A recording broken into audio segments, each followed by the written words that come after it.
Last part में हमने देखा था वांग जी को लग रहा था कि वेंचाओ ने ही वेइंग को जान से मारने की कोशिश की है और उसने वेंचाओ को इंटेरोगेशन के लिए बुलाया था। वांग जी को डाउट था कि वेंचाओ अकेला ये सब कुछ नहीं कर सकता, कोई और तो था जो उससे ये सब करवा रहा था।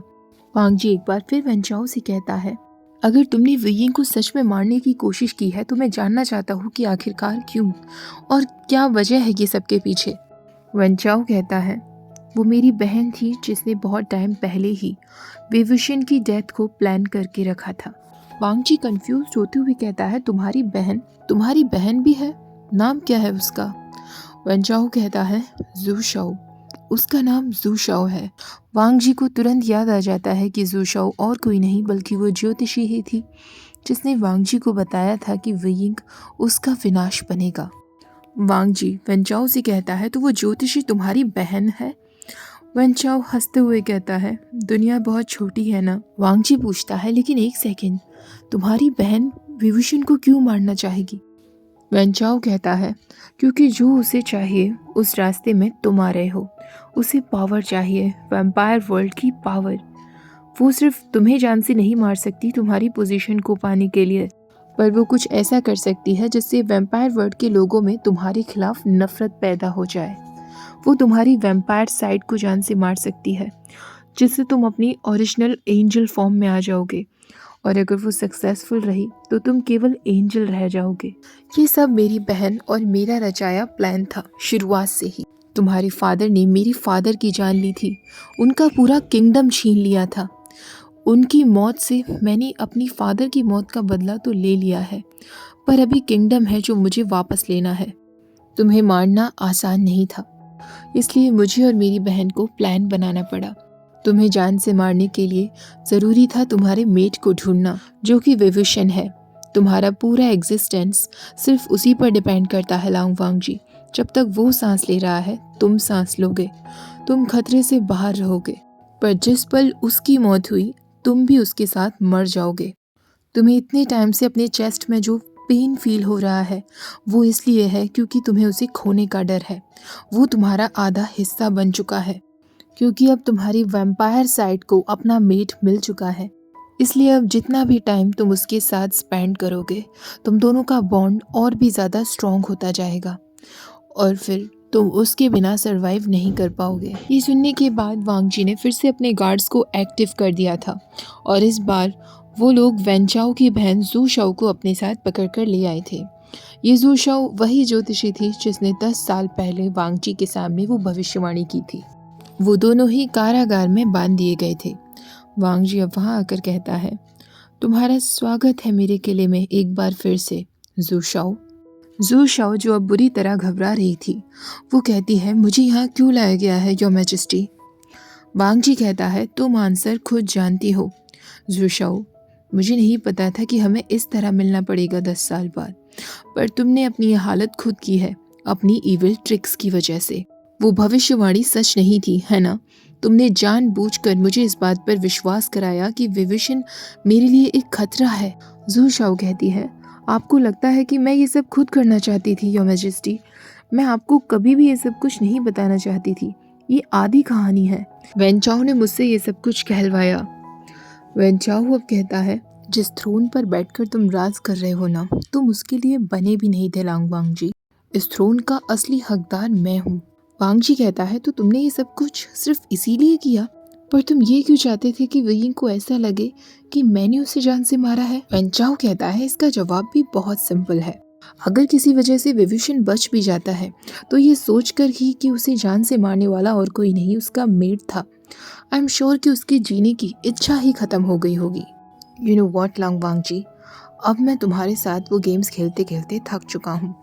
अब मुझे वो वापस मिलकर रहेगा जो सिर्फ मेरा है। मैं वेंचाओ तुमसे ड्वेल करना चाहता हूँ। ये मेरा चैलेंज है। जो भी इसमें विनर होगा उसे वैम्पायर वर्ल्ड पर राज करने का मौका मिलेगा, और जो लूजर होगा वो कभी भी इस वर्ल्ड में अपना चेहरा नहीं दिखाएगा। वांग जी का चेहरा गुस्से से लाल हो चुका था। इससे पहले कि वो कुछ कह पाता, अचानक उसे वेइंग की आवाज़ सुनाई देती है जो ज़ोर से चिल्लाया था। वेइंग अब होश में आ चुका था। बिना एक सेकंड भी वेस्ट किए वांग जी सीधा वेइंग के रूम में पहुंच जाता है। जैसे ही वांगजी रूम में पहुंचता है, जो उसने अपने सामने सीन देखा था, उसे देखकर वो बुरी तरह घबरा गया था, क्योंकि विंग बेड पर लेटा हुआ था, पर वो ज़ोर ज़ोर से चीखे जा रहा था, जैसे वो किसी से बचने की कोशिश कर रहा हो। नर्स और डॉक्टर्स उसे पकड़ने की कोशिश करते हैं। डॉक्टर उसे एक इंजेक्शन लगाते हैं। वांगजी डॉक्टर्स और नर्स को साइड करता हुआ सीधे वियिंग की बॉडी को हग कर लेता है। वियिंग एकदम से रिलैक्स्ड हो गया था। वांगजी उसके कान में कह रहा था, तुम ठीक हो, तुम्हें कुछ नहीं हुआ है वियिंग, तुम बिल्कुल ठीक हो। धीरे धीरे जैसे ही वियिंग चीखना चिल्लाना बंद करता है, वांगजी उसे फिर से बेड पर लिटा देता है। उसके बाद वो सॉफ्टली उससे कहता है, वियिंग अब तुम ठीक हो। वियिंग ने धीरे धीरे अपनी आंखें खोलना शुरू कर दिया था। वांगजी सोच रहा था, जैसे ही वो अपनी आंखें खोलेगा मैं उसे बता दूंगा कि वो मेरा मेट है, मेरा आधा हिस्सा है। उसके बाद मुझे छोड़कर जाने का थॉट भी उसके दिमाग से चला जाएगा। फिर हम दोनों हमेशा साथ साथ रहेंगे। मैंने जो भी गलतियाँ की हैं वो सब मैं सुधारने के लिए तैयार हूँ। वियिंग जैसे ही आंखें खोलता है, वो अपने आसपास लोगों को देखता है, पूरे रूम को स्कैन करने लगता है, और जैसे ही उसे वांगजी नजर आता है, वो एक बार फिर जोर से चिल्लाता है और उससे कहता है, तुम यहाँ क्या कर रहे हो। वो वांगजी को खुद से एकदम दूर धक्का दे देता है और उससे कहता है, मुझसे दूर रहना, तुम खूनी हो, तुमने मुझे जान से मारने की कोशिश की, प्लीज़ कोई मेरी मदद करो, इस आदमी को मुझसे दूर करो। वांगजी बस वहाँ खड़ा शॉक में देख रहा था। डॉक्टर्स लैन शिचन और नर्स वियिंग को काम डाउन करने की कोशिश कर रहे थे। डॉक्टर वांगजी से कहता है, I am sorry your majesty, पर अच्छा होगा कि अभी आप रूम छोड़कर चले जाएं, वरना उसकी हालत बिगड़ सकती है।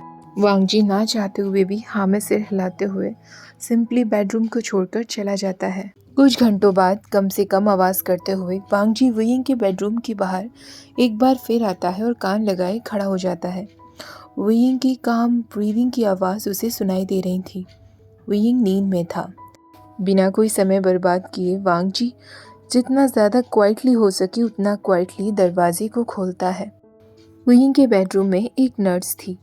वो वांगजी से कुछ कहने वाली थी, पर वांगजी उसे शांत रहने का इशारा कर देता है और उससे कहता है, तुम कुछ टाइम के लिए बाहर जाओ, तब तक मैं यहाँ रुकता हूँ। नर्स वहाँ से चली जाती है। दरवाजे को बंद करके वांगजी अंदर से लॉक कर लेता है। बेडरूम के नज़दीक जाते जाते उसके पैर हेजिटेट कर रहे थे, जहाँ वियिंग पीसफुली सोया हुआ था। सब कुछ परफेक्ट था, बस एक फैक्ट यही था कि वियिंग को अभी भी यही लगता था कि वांगजी ने उसे जान से मारने की कोशिश की है और उसे ये सिचुएशन क्लैरिफाई करनी थी, जिससे वियिंग और भी जल्दी ठीक हो सके। वियिंग के फेस पर बाल आ रहे थे, जिसे वांगजी अपनी फिंगर से हटाता है, जो उसकी एक मिस्टेक थी, क्योंकि ऐसा करते ही वियिंग की आंखें खुल जाती हैं। पहले तो वो इनोसेंटली वांगजी की तरफ देखता है, पर तुरंत ही उसकी आंखों में डर दिखने लगता है, वही डर जो वांगजी ने तब देखा था जब वियिंग 7 साल का था। वियिंग जोर से चिल्लाते हुए कहता है, तुम फिर से, प्लीज़ मुझे जान से मत मारना, आई एम सॉरी। वांगजी अब अपनी जोर की आवाज़ में उसे बेड पर पुश करते हुए कहता है, विभूषण, मैं तुम्हें जान से नहीं मारना चाहता। उस दिन तुमने जिसे छत पर देखा था वो मैं नहीं था। मैं कभी तुम्हें हर्ट करने के बारे में सोच भी नहीं सकता। तुम मेरे मेट हो विभूषण। वियिंग कहता है, स्टे अवे, दूर रहो मुझसे, मेरे नज़दीक भी मत आना, प्लीज़ कोई मेरी मदद करो। लैन शिचन, कहाँ हो तुम। वियिंग खुद को वांगजी से छुड़ाने की कोशिश करता रहता है। वांगजी उससे कहता है, ठीक है, मैं तुम्हारा हाथ छोड़ दूंगा, पर मुझे प्रॉमिस करो कि तुम चिल्लाना बंद कर दोगे। वियिंग स्लोली हाँ में सिर हिला देता है। वियिंग उससे पूछता है, अब मुझे बताओ कि तुमने मुझे क्यों जान से मारने की कोशिश की। वांगजी कहता है, विभूषण, मैंने तुम्हें मारने की कोशिश नहीं की। छत पर उस दिन कोई और था जिसने तुम पर हमला किया था। वियिंग कहता है, मैंने अपनी आंखों से देखा था, वो तुम ही थे। तुमने मुझे छत पर इनवाइट किया, मुझे होप दी कि शायद अब तुम मुझे वो कहने वाले हो जो मैं हमेशा से सुनना चाहता था। तुमने मुझे ह्यूमन वर्ल्ड वापस भेजने की बात कही और फिर तुमने मुझ पर हमला कर दिया। ये सब तुम्हारा प्लान था ना शुरुआत से। वांगजी, मैं कितना बड़ा बेवकूफ़ था जो मैंने तुम पर विश्वास कर लिया। मुझे सच में लगने लगा कि तुम मुझे अब आज़ाद कर रहे हो। अब बस बहुत हुआ योर मैजेस्टी, कितना और झूठ बोलेंगे आप मुझसे। आपको पता है क्या, इतनी तकलीफ़ मुझे स्टैबिंग से नहीं हो रही थी जितनी तकलीफ़ ये देखकर हुई कि वो आप थे जिसने मुझे मारने की कोशिश की। वांग जी अब उसके दोनों चीक्स पकड़ते हुए कहता है, वयिंग तुम्हें काम डाउन होने की ज़रूरत है। इस वक्त अपने दिमाग पर ज़्यादा जोर मत दो। वयिंग उसका हाथ हटाते हुए कहता है, मुझे टच मत करो। क्या पता तुम्हारे दिमाग में फिर से मुझे जान से मारने का फितूर सवार हो जाए। वांग जी कहता है, तुम्हें क्या हो गया है विभूषण? तुम मेरी बातों का विश्वास क्यों नहीं कर रहे हो? उस वयिंग को क्या हो गया जो हमेशा लोगों में अच्छाइयाँ देखता था, जो हमेशा मुझ पर विश्वास करता था? वयिंग कहता है, तुमने उस वयिंग को जान से मार दिया। तुमने खुद कहा था ना, ये दुनिया किसी फेरी टेल की तरह नहीं है। अब मुझे समझ आ गया है, ये जगह सच में मॉन्स्टर्स से भरी हुई है। ऐसे मॉन्स्टर्स जिन्होंने फ्रेंडली मास्क पहना है, और तुम भी उनमें से ही एक हो। वयिंग के चेहरे पर अपने लिए इतनी नफरत देखकर वांग जी खड़ा होता है और उससे कहता है, आई एम रियली सॉरी। मैंने जो भी कुछ तुम्हारे साथ किया है, बट आई होप कि तुम मुझे माफ़ कर दोगे। और इस बार मैं सच कह रहा हूँ, मैंने तुम्हें जान से मारने की कोशिश नहीं की। वो कोई और था जिसने मेरा रूप ले लिया था। वो वेंचाओ था। ऐसा कहकर वांग जी वहाँ से चला जाता है। वयिंग को याद आता है कि पार्टी में वो वेंचाओ से मिला तो था, और वेंचाओ के सामने ही वो मेड वयिंग को वो लेटर देने आई थी जिसमें लिखा हुआ था, मुझसे ऊपर आकर मिलो। क्या ये सच में वेंचाओ ही हो सकता है जिसने वांग जी के भेस में वयिंग को जान से मारने की कोशिश की? पर वो मुझे जान से क्यों मारना चाहेगा? कुछ टाइम बाद वयिंग की जब आँख खुलती है तो लैन चैन उसके रूम में आया था। वो वयिंग से कहता है, विभूषण, आई नो कि तुम अभी बहुत थके होंगे और आराम चाहते होंगे, पर काफ़ी इम्पोर्टेंट काम है। तुमसे मिलने के लिए कोई आया हुआ है। वयिंग पूछता है, मुझसे मिलने? पर कौन? शिचैन कहता है, ट्रस्ट मी, तुम्हें जल्दी ही पता चल जाएगा। अब जल्दी ही गेस्ट बेडरूम में आ जाओ। वयिंग फ्रेशन अप होता है और गेस्ट बेडरूम में पहुंच जाता है। वहाँ और कोई नहीं बल्कि जियांग यानली आई हुई थी। वो वयिंग को देखकर कहती है, आई एम सॉरी वयिंग, तुमसे मिलने आने में मैं ज़रा लेट हो गई। ह्यूमन वर्ल्ड में कुछ इम्पोर्टेंट इश्यूज़ थे। जियांग यानली अपने साथ अपनी माँ को भी लेकर आई हुई थी।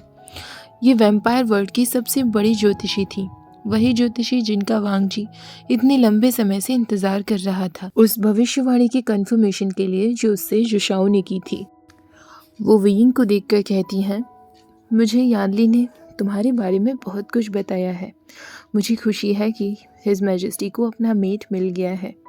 मुझे पता है कि तुम्हारे दिमाग में काफ़ी सारे क्वेश्चंस होंगे। क्यों ना हम लोग बैठकर आपस में डिस्कस कर लें। जांग यानली की मदर क्यू जियान से कहती हैं, क्या तुमने कल से वांग जी के बिहेवियर में कोई सडन चेंज देखा है विभूषण? वयिंग कहता है, हाँ, वो मेरे प्रति बहुत काइंड बिहेव कर रहा है, जैसे कि उसे मेरी सच में बहुत परवाह है। पर अब वो चाहे कुछ भी क्यों ना कहे, मैं उस पर विश्वास नहीं कर पाऊंगा, स्पेशली तब जब उसने मुझे जान से मारने की कोशिश की है। पर मैं ये नहीं समझ पा रहा हूँ कि मैं बचा कैसे। मैं तो ऊपर से नीचे गिर गया था ना। यूँ जिया कहती है, हाँ तुम गिर तो गए थे, पर इससे पहले कि तुम ग्राउंड पर गिर पाते, तुम्हें किसी ने पहले ही पकड़ लिया था। अब मोस्ट इम्पॉर्टेंट पार्ट जो मैं तुम्हें दिखाने जा रही हूँ। अपनी आंखें बंद करो डियर, मैं तुम्हें कुछ दिखाना चाहती हूँ। वयिंग कहता है, क्या? तो यूँ जियान कहती है, मेरा विश्वास करो, तुम्हें ये देखने की ज़रूरत है, बस अपनी आंखें बंद करो। हेजिटेंटली वयिंग अपनी आंखें बंद कर लेता है और उसके सामने एक सीन आ जाता है। उस सीन के जाते ही वयिंग अपनी आंखें खोल लेता है और शौक में वो यू जियान की तरफ देखता है और उनसे कहता है, वो लांगवांग जी नहीं था, वो सच में वेंचाओ था जिसने मुझे जान से मारने की कोशिश की। मैंने उसकी बातों का विश्वास क्यों नहीं किया? मैंने एक मौका भी नहीं दिया उसे अपनी बातें एक्सप्लेन करने का। वयिंग को खुद पर गुस्सा आ रहा था। यू जिया कहती है, इट्स ओके, हम सब गलतियाँ करते हैं। किले में आने के बाद मुझे पता चला कि आपको हिज मैजेस्टी की बातों का विश्वास नहीं हो रहा था, इसलिए मुझे वो सीन आपको दिखाना पड़ा। वयिंग कहता है, आपको पता भी नहीं है कि मुझे कितना बुरा लग रहा है। मैंने उसे बहुत गलत तरीके से ट्रीट किया, पर वेंचाओ मुझे जान से क्यों मारना चाहेगा? वो मुझसे क्या चाहता है? यूँ जिया उसे सारी सच्चाई बताते हुए कहती हैं, वो तुम्हें इसलिए मारना चाहता है क्योंकि उसे पता चल चुका है कि तुम लांगवांग जी के मेट हो, और अगर तुम मरते हो तो उसकी वैम्पायर साइड भी सरवाइव नहीं कर पाएगी अपने मेट के बिना, जिस वजह से वो भी मर जाएगा और वेंचाओ का प्लान इस एम्पायर को हड़पने का कामयाब हो जाएगा। जो उसने जुशाओ के साथ मिलकर बनाया था। वियिंग कहता है इसका मतलब ये बात सच है, मैं वांग जी का मेट हूँ। यू जियान कहती है यस डियर। वियिंग कहता है और वो भविष्यवाणी जिस वजह से मुझे यहाँ लाया गया था, क्या वो सच थी? यू जियान मुस्कुराते हुए कहती है हाँ, मैंने भी उस भविष्यवाणी के बारे में पढ़ा और हाँ, ये बात सच है। कुछ है जिसके अंत का तुम कारण बनोगे, पर वो तुम खुद समय के साथ जानो तो ज़्यादा अच्छा है। मेरा काम यहाँ हो चुका है, अब मुझे चलना चाहिए। 1 हफ्ते के लिए मुझे फिर से ह्यूमन वर्ल्ड में जाना होगा। ऐसा कहकर जियांग यानली अपनी माँ को वहाँ से लेकर चली जाती है। अभी काफ़ी सारे क्वेश्चंस ऐसे थे जो अनआंसर्ड थे, पर वियिंग अब चैन की सांस ले पा रहा था ये जानकर कि वांग जी ने उसे सच में मारने की कोशिश नहीं की थी।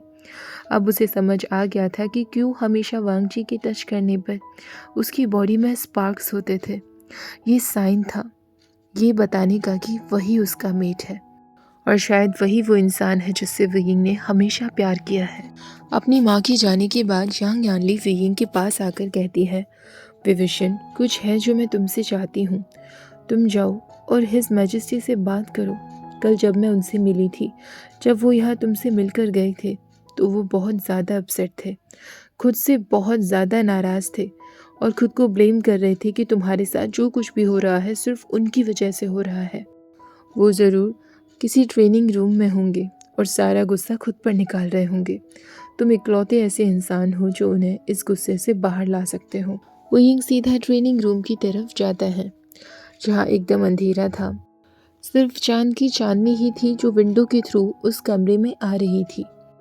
एक लॉन्ग वुडन स्टिक के साथ वांग जी अपनी ट्रिक्स करने में इतना ज़्यादा बिजी था कि उसने वियिंग को नोटिस नहीं किया था। वो तलवार प्रैक्टिस कर रहा था। जैसे ही वो वियिंग को नोटिस करता है, सीधा उसके पास चला आता है और उससे कहता है वियिंग, तुम यहाँ क्या कर रहे हो? तुम्हें अभी आराम करना चाहिए। वियिंग कहता है तो तुम चाहते हो कि मैं पूरे दिन बेड पर पड़ा रहूं और बोर होकर ही मर जाऊं? वांग जी कहता है ऐसा बिल्कुल नहीं है। तुम अभी कैसा फील कर रहे हो? वियिंग कहता है मैं पहले से काफ़ी बेटर हूँ। वांग जी कहता है are you sure? Last night तो तुम मुझ पर काफ़ी ज़्यादा नाराज़ थे, आज तो तुम मुझसे काफ़ी नॉर्मली बातें कर रहे हो। वियिंग कहता है तुम तो माइंड रीड कर लेते हो ना, तो तुम्हें खुद पता होगा कि मेरे दिमाग में इस वक्त क्या चल रहा है। वांग जी कहता है मैंने डिसाइड किया है कि अब मैं तुम्हारी परमिशन के बिना कभी तुम्हारा माइंड रीड नहीं करूँगा। मैं ये मैस फिक्स करना चाहता हूँ जो मैंने क्रिएट किया था। तुम्हारी प्राइवेसी को रिस्पेक्ट देना चाहता हूँ। वियिंग कहता है मैंने चांग यानली की मदर यू जियान से बातें की थी। वांग जी की आंखें एकदम बड़ी बड़ी हो जाती हैं। वो वियिंग से कहता है क्या सच में? उन्होंने तुम्हें क्या बताया? वियिंग कहता है उन्होंने मुझे सब कुछ बता दिया है। उन्होंने मुझे ये दिखाया भी कि तुमने मुझे स्टैब नहीं किया था। इनफैक्ट तुमने तो मुझे बचाया है। मुझे नहीं पता कि मुझे क्या कहना चाहिए, पर मैं तुमसे माफ़ी मांगना चाहता हूँ। मैंने तुम्हारी बात नहीं सुनी। वांग जी कहता है हे इट्स ओके, तुम्हारी कोई गलती नहीं थी। तुमने उस पर विश्वास किया जो तुमने अपनी आंखों से देखा। कोई भी धोखा खा जाता। वियिंग, मैं चाहता हूँ कि हम दोनों एक नई ज़िंदगी की शुरुआत करें। पास्ट में जो भी कुछ हुआ वो सब भूल जाएं और एक ऐसी ज़िंदगी की शुरुआत करें जिसमें कोई बदला ना हो, दोनों के खिलाफ कोई नफरत ना हो। वियिंग कहता है मैंने सुना है कि आज रात वेंचाओ के साथ तुम्हारी फाइटिंग होने वाली है। ये सब क्यों कर रहे हो वांग जी? वांग जी कहता है क्यों कर रहा हूँ? इसीलिए क्योंकि उसने तुम्हें जान से मारने की कोशिश की। मुझे पता है कि वो बास्टर्ड आगे भी शांत नहीं बैठेगा। मैं चाहूँ तो अभी उसकी जान ले सकता हूँ, पर मैं सब कुछ इस बार रूल्स के साथ जाकर करना चाहता हूँ। फाइट का मतलब है कि वही इंसान जीतेगा जो अंत में सरेंडर कर देगा और मैं अपने आगे उसे सरेंडर करवा कर रहूँगा। वियिंग, मैं चाहता हूँ कि आज रात तुम सिर्फ आराम करो। मैं नहीं चाहता कि वेंचाओ तुम्हारा इस्तेमाल करे मुझे हराने के लिए। ओके गाइज, आज का पार्ट यही ख़त्म करते हैं। ये कहानी काफ़ी ज़्यादा सस्पेंस और ट्विस्ट से भरी हुई है। आई होप आप लोगों को कहानी पसंद आ रही होगी। कमेंट करके ज़रूर बताइएगा। नेक्स्ट पार्ट में मिलते हैं, तब तक के लिए bye bye, take care, thank you for watching.